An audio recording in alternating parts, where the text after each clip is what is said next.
కేవలం 7,999K up to 10 kgs వరకు బరువు తగ్గి అధిక బరువు నుంచి వచ్చే ప్రధాన సమస్యలను దూరం చేసుకోండి.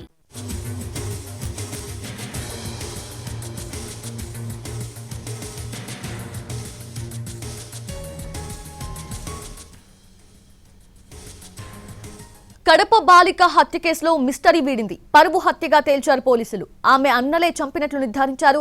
ప్రేమ వ్యవహారంతో కుటుంబ పరువు తీస్తుంది అనే కోపంతో చంపేసినట్లు తేల్చారు. సెల్ ఫోన్ సిగ్నల్స్ ఆధారంగా నిందితులను పోలీసులు గుర్తించారు.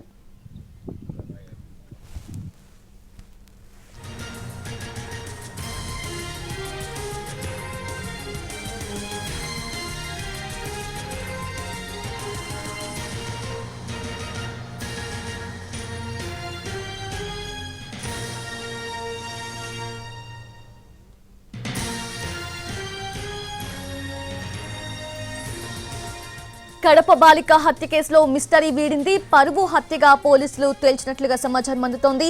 అయితే ఆ బాలిక అన్నలే తనని చంపినట్లుగా నిర్ధారించారు పోలీసులు. ప్రేమ వ్యవహారంతో కుటుంబ పరువు తీస్తుంది అనే కోపంతోనే ఇలా చేసినట్లుగా పోలీసులు తేల్చారు. సెల్ ఫోన్ సిగ్నల్స్ ఆధారంగా ఆ నిందితులను కూడా పోలీసులు గుర్తించారు. లేటెస్ట్ అప్డేట్స్ తెలుసుకుందాము. మా ప్రతినిధి రమేష్ అందిస్తారు. రమేష్, సౌజన్య, గండికోటలో జరిగినటువంటి మైనర్ బాలిక హత్య కేసు ఓ కొలికి వచ్చిందని చెప్పవచ్చు. ఎందుకంటే గత 2 రోజులుగా కుటుంబ సభ్యులను లోతుగా విచారిస్తున్నటువంటి పోలీసులకు కీలక ఆధారాలు లభించాయి. ఎందుకంటే ప్రేమ వ్యవహారం కుటుంబ పరువు తీస్తోంది అనేటువంటి కోణంలోనే కుటుంబ సభ్యులే మైనర్ బాలికను హత్య చేసినట్టు ప్రాథమికంగా పోలీసులు గుర్తించారు. అంతేకాకుండా ఇన్స్టాగ్రామ్ చాటింగ్ లో వచ్చినటువంటి అంశాలు ప్రధానంగా ఈ కేసుకు కీలకంగా మారాయని చెప్పవచ్చు. ఎందుకంటే ఎవరైతే బాలికను హత్య చేశారనుకుంటున్నటువంటి 2 అన్నదమ్ములు ఉన్నారో వారు చేసినటువంటి చాటింగ్, అంటే వీడియో కాల్స్ కావచ్చు, అదేవిధంగా ఫోన్స్ కావచ్చు, అంతే విధంగా చాటింగ్ కావచ్చు. సో ఈ అంశాలన్నీ కూడా హత్యకు సంబంధించిన రిలేటెడ్ గా ఉండడంతో పోలీసులు వీరిద్దరే ఈ యొక్క హత్యలో పాల్గొని ఉంటారన్నటువంటి ఒక నిర్ధారణకైతే వచ్చారు. అయితే గత 2 రోజులుగా పోలీసులు ఇప్పటికే సెల్ ఫోన్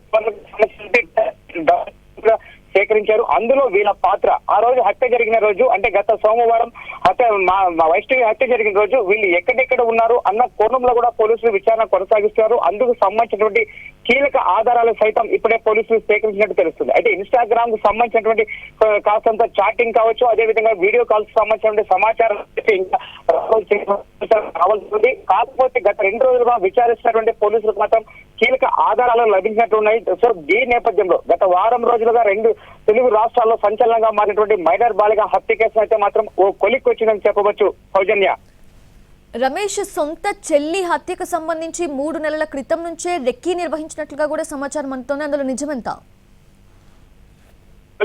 మనం చూసుకున్నట్లయితే బాలిక హత్య జరగడానికి 3 రోజుల క్రితం ఆ బాలిక తన లవర్ అయినటువంటి లోకేష్ కు ఇన్స్టాగ్రామ్ ద్వారా చాటింగ్ చేస్తుంది. ఏంటంటే మనము ఎక్కడ కలుద్దాం, సోమవారం గండికోటలోనే రెగ్యులర్ స్పాట్ లో మనం కలుసుకోవాలి, ఆ రోజు మా అమ్మ ఇంట్లో ఉండదు కాబట్టి నువ్వు రా అని ఆమె చాటింగ్ చేస్తుంది. అయితే ఇది ఆమె తల్లి అయినటువంటి దస్తగిరమ్మ మొబైల్లోనే ఈ చాటింగ్ చేస్తుంది. సో ఈ చాటింగ్ విషయాన్ని కుటుంబ సభ్యులు పసిగట్టారు.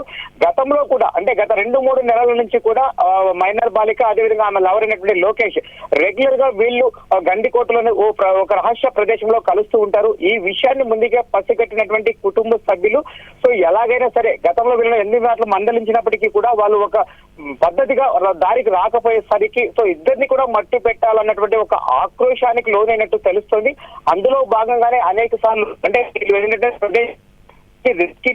ఎప్పుడు ఎక్కడ కలుస్తారు, ఎలాంటి ప్లేస్ ఉంటుంది, అక్కడ ఏమైనా సీసీ నిఘా కావచ్చు, అదేవిధంగా జనసంచారం ఉంటుందా అన్నట్టు అన్ని కోణాల్లో కూడా రెక్కి నిర్వహించినట్టు తెలుస్తుంది. అదేవిధంగా ఈ 3 రోజుల క్రితం తాను తన లవర్ కి చేసినటువంటి మెసేజ్ ప్రధానంగా వాళ్ళకు ఒక కీలకంగా రెక్కి నిర్వహించడానికి ఉపయోగపడిందని చెప్పవచ్చు. Yes, Ramesh, thank you. Thanks for the updates.